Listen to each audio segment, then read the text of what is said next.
Nous allons évoquer dans cette vidéo le troisième sous-test du tâche post-bac qui s'intitule « Calcul et mathématiques ». Ce sous-test fait appel aux connaissances des candidats dans les domaines de la géométrie, de l'algèbre, de l'arithmétique et du calcul. Comment se compose-t-il? Il se compose tout d'abord d'un cas d'entreprise qui présente aux candidats une problématique d'une entreprise ainsi que des données mathématiques. À la suite de ce cas d'entreprise se trouvent 10 questions auxquelles le candidat doit répondre. Certaines de ces questions doivent être répondues en utilisant les données du cas d'entreprise, mais d'autres peuvent être répondues de manière totalement indépendante. Ce sous-test est souvent celui qui fait le plus peur aux candidats, souvent à tort. Pourquoi à tort? Eh bien, puisqu'il est noté dans les consignes du tâche post-bac que pour réussir ce sous-test, il ne faut pas plus que des connaissances mathématiques de niveau 3e. Ainsi, le plus difficile pour les candidats est de faire ressurgir des connaissances qu'il a acquises, mais qu'il a acquises depuis des années et qui sont enfouies dans son cerveau. À noter pour ce sous-test que la calculatrice est interdite. Il faudra donc que l'étudiant soit relativement à l'aise avec du calcul mental élémentaire. Nous allons traiter ici 2 questions types que vous pouvez retrouver fréquemment lors du tâche post-bac dans le sous-test calcul et mathématiques. Nous allons ici traiter un cas d'entreprise qui s'affiche sur votre écran. Ce cas d'entreprise nous dit la chose suivante, qu'une entreprise veut distribuer la somme de 100 000 € à ses 1500 employés. La question de calcul qui s'affiche et en relation avec le cas d'entreprise nous dit la chose suivante. 500 cadres de cette entreprise vont se partager équitablement la somme de 60 000 €. La question me demande combien va toucher une personne non cadre. Le texte de la question me donne les données suivantes.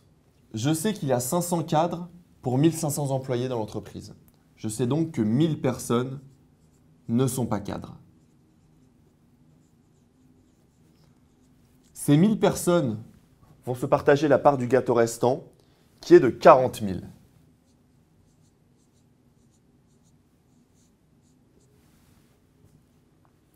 Ainsi, une personne non cadre va toucher 40 000 € sur 1000. La somme totale à distribuer sur le nombre de personnes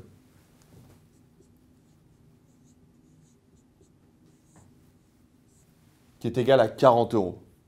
En supposant bien évidemment ici que les personnes non cadres se répartissent la prime de façon équitable. Vous voyez ainsi que dans cette question, il n'est pas besoin de connaissances très difficiles de mathématiques, mais juste une bonne compréhension, une bonne analyse des données du texte. La question de probabilité nous dit la chose suivante. 1/5 des cadres sont des hommes.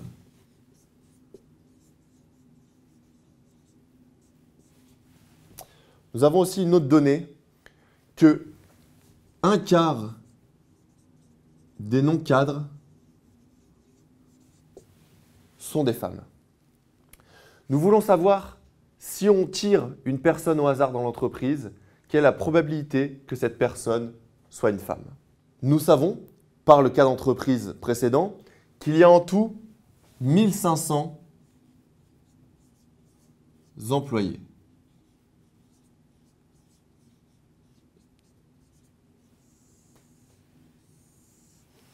Ces 1500 employés, nous avons eu la répartition dans la question précédente.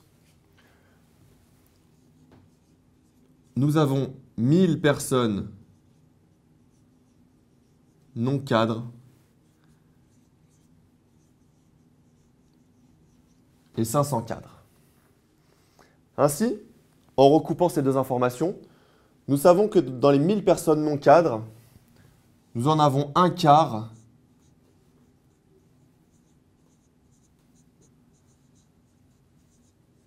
qui sont des femmes. De même, nous avons 1/5 des cadres qui sont des hommes. C'est-à-dire 4/5 des cadres qui sont des femmes. Pour donc calculer la proportion de cadres femmes,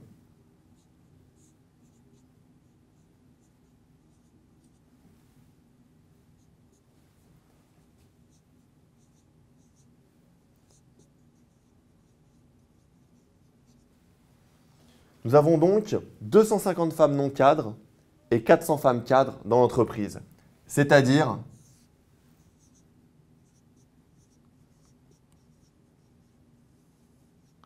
650 femmes dans l'entreprise. Or, nous savons également que l'entreprise possède 1500 employés. Ainsi,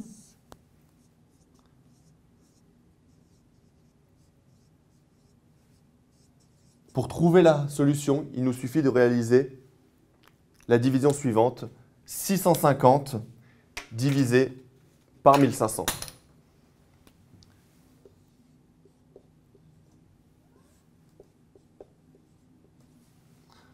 En simplifiant par 0, j'arrive à 65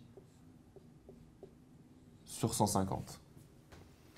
Je sais que ces deux nombres qui terminent par 0 et 5 sont forcément divisibles par 5. En effet, 65 est égal à 5 fois 13 et 150 est égal à 5 fois 30. Je peux donc simplifier par 5 et je trouve ainsi la proportion de femmes dans l'entreprise qui est de 13 sur 30.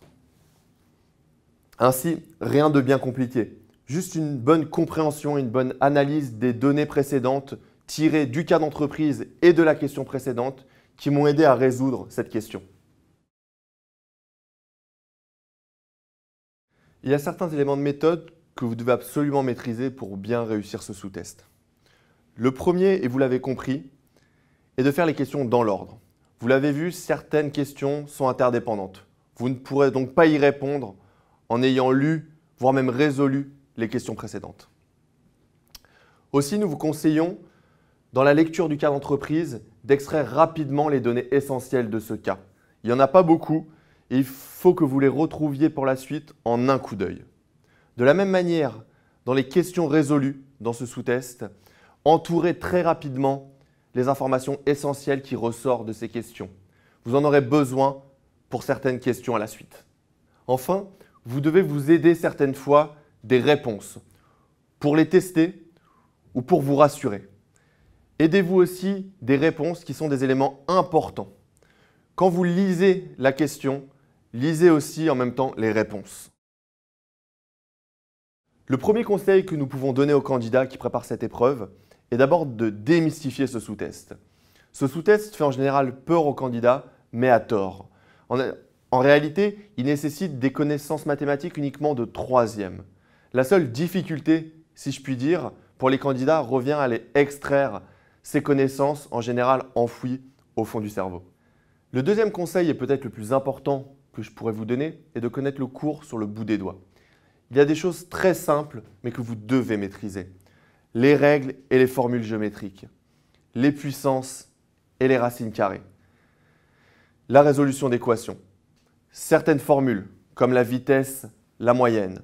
Vous devez maîtriser ces outils mathématiques qui ne sont pas d'une grande complexité, mais qui sont d'une importance capitale pour résoudre ces questions et surtout résoudre ces questions dans le temps imparti. Le dernier conseil que nous pouvons vous donner concernant ce sous-test est de vous entraîner régulièrement au calcul mental.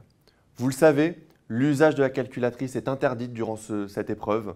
Vous devez donc faire tous les calculs de tête. Un étudiant qui, sans être un as du calcul mental, se sera entraîné à faire tous ces problèmes de tête, gagnera du temps le jour J par rapport à ses concurrents.